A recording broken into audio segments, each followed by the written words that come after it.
I've read A Feast for Crows. So I've now read four of the five Song of Ice and Fire books, and with each review I did of each of them, I kind of had some kind of an idea of what I was gonna say while reading it. But for this one, I kind of don't know what to say. I guess first off, this is where the TV show really starts to veer from the books because book three was the last book like that was out by the time the show caught up, and the last two came out after the show, and so this one kind of starts to veer from the show, which was interesting. It was interesting to see how it was different from the show and still some of like the similar aspects that I assume George told the directors of the show or something, like the faith and high septum and that whole thing is kind of see how, because I was in the show of course, but it was adapted in such a different way in the book. And honestly, I like that faith stuff in the TV show. I thought that was interesting, but it was just so interesting to see it implemented in such a different way in the book, and in a way that still works very well and probably works better. I mean, I don't think that's too much anyone's surprise though. The author is going to do a better job because it's his series and he knows everything about it. And it's just cool to see, different things like that and how the book just does it differently from the show. And it was interesting. Overall, the full book, I think is definitely my least favorite book that I've read so far in this series. As the last one kind of dragged in the first half, I didn't really feel like this one really dragged. It didn't really drag. It was just, I just found it kind of boring. But I don't know. I don't know where it was, but it got to a point where I was like, oh, I kind of, like, where I started to enjoy it. It's still like I didn't enjoy it as much as the other ones, but it did get to a point where I'm like, okay, I'm enjoying this now. This isn't as boring. And honestly, I think I found it so boring because, as I'm sure many of you know, A Feast for Crows and the next one, A Dance with Dragons, George actually split the viewpoint. So only half of the characters are in this one, and the other half are in the other one. And I think in general, the characters in this one are some of my more like least favorite characters in terms of like I'm not as interested in reading their stories, and I'm more bored reading their stories just because they're not, they're some of my more least favorite POVs. My favorite POV was Arya, definitely. It's just she doesn't have a lot of chapters in this, but she was definitely my favorite POV. I liked Samwell's. I think Cersei has definitely carried them. She had the most, and I really had a hard time reading hers just because I really do not like Cersei. Like in the show or the books, she's like, I do not like her. And so reading her POVs were, kind of harder to get through just because like I don't really like her character. I just don't like her, and so it's definitely harder to get through. And like one thing, like Jaime in the last book, his POVs were amazing. I loved his. And in this book, like they're still good. I still love his character. It's just like he didn't seem like he had as much to do in this one. I mean, like in the beginning, he watches over Tywin's burial, or until the funeral, and then it seems like he just doesn't really do anything until Cersei sends him to River Run. Yeah, River Run to take it back from the Tullys. And once he got to River Run, it's like, oh, or once he started traveling, it was like, oh, okay, now this is good. But just until then, it was like it didn't really seem like he had tons to do, which was a shame. And that's probably the biggest thing. It seemed like a lot of characters didn't really have a lot to do in like this kind of second quarter of the book or so, and just because like that time was focused on Cersei a lot and getting to know her character and setting her up for her stuff, I feel like, which isn't a bad thing. Like I said, this is my least favorite book of the series so far, but it was still like good. And I think once I kind of realized, okay, this is what the book is, I just need to accept it, because I was trying to like almost just like rush through it to get to the good stuff, because I was assuming it would pick up at the second half a little bit.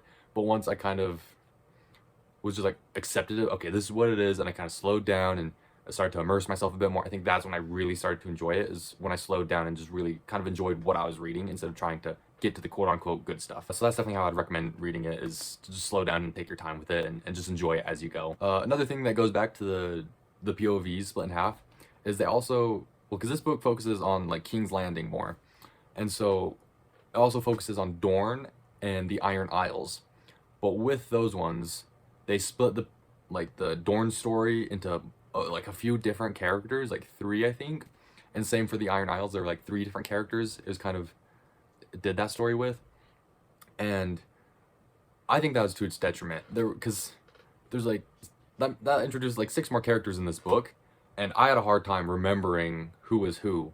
There were the standouts in each Dorne and the Iron Isles, and plus the chapters, each chapter it's labeled like the name of the character you're following. Like Cersei, it says Cersei at the beginning of the chapter, and all the characters except for the ones at Dorne and the Iron Isles. It's like it's like instead of the character's name, it's like the captain of the guards or something. And I feel like that just kind of makes it harder to get to know the character, because I can't even remember their names, to be honest. And I think it just really would have helped to have their name at the set, like the front of the chapter, be like, oh, okay, this is this character, and it would help me remember their name a little bit more and remember their character. And I really struggled remembering some of their names. And also, like what, 3 characters to Dorne and 3 characters to the Iron Isles. I think that also hurt. I really think the author could have just gone with one character for each, and I think that really would have worked, and it just would have helped remember the story a bit better and the character. Because and there's a standout for each of the stories. In the Iron Isles, Victarion, who is Theon's uncle, Balon's brother, he was my favorite POV from the Iron Islands storyline. And I wish instead of getting like a little bit of Ashen, a little bit of the other Victarion's other brother, I don't remember his name, the like priest or whatever. Instead of getting them, I would have preferred it to just have been Victarion the whole time, because I found his chapters for the Iron Islands most compelling. And same for Dorne, it was, I think her name's Arianne, but I found her chapters most compelling in the Dorne story, and I would have just preferred it to have been hers the entire time. And especially kind of seems like with both the Iron Islands and the Dorne, it was kind of like teetering on the 3 different characters, trying to find like the right character. And then once you get further into the story, it seems like it kind of figured out which character should be following. And so it seems like we got a bit more Arianne in the Dorne and a bit more Victarion in the Iron Islands. That's just what I think. I didn't think those other characters were too necessary. I think the author could have, gone with Victarion and Arianne with minimal changes to the story. But overall, I actually found myself really enjoying the Dorne storyline. The Iron Islands was good too, but I think the Dorne one definitely was a superior, and I actually found myself really enjoying the Dorne one. It was just so interesting seeing like a different part of Westeros that we haven't seen before, and kind of seeing their own political stuff, and like what is it, the leader, I think they call him the prince, I might be wrong, but the leader of Dorne, he's paralyzed, I don't remember his name, sorry, but getting to see like how he rules and what the people think of him, and like, because it's revealed, because the people think of him, they don't really like him because it seems like he just doesn't do anything, but then at the end it's revealed like he's had this crazy plan this whole time, and like just like big stuff. And I was blown away. I was like, I love this character, I want more of this. So yeah, I did find myself really enjoying the Dorne stuff. I should probably talk about Cersei's character a bit more. Like I said, she probably has the most chapters in this book, and I would say she's almost kind of like the main character in this book. So I feel like I should talk about her a bit more in her story. It was really interesting to see like how bad of a player she is in this game, because like she thinks she's so good, she thinks she's one of the best, she thinks she's one of the elites, and in reality it seems like everything she's doing is just screwing herself over in the long run. And I just thought it was really interesting. I kind of like expected that. That's how I felt about her character even before I started reading this one, just like from watching the show and what I've learned from her in the previous books. I'm like, oh, she's not really as good of a player as she thinks she is, and then her POVs in this just confirmed that belief. But it was just so interesting to see what her headspace is like and see her character. And I think that's part of the reason I don't like her so much, is just because she has such like a narrow-minded, selfish mindset, and it's really obvious. And that ends up being how she screws herself over, just because she's thinking so selfishly, and she has such a big ego, and she thinks she's so great at the game. She's a master manipulator, and she's such a good player in the Game of Thrones, and in actuality she's just not.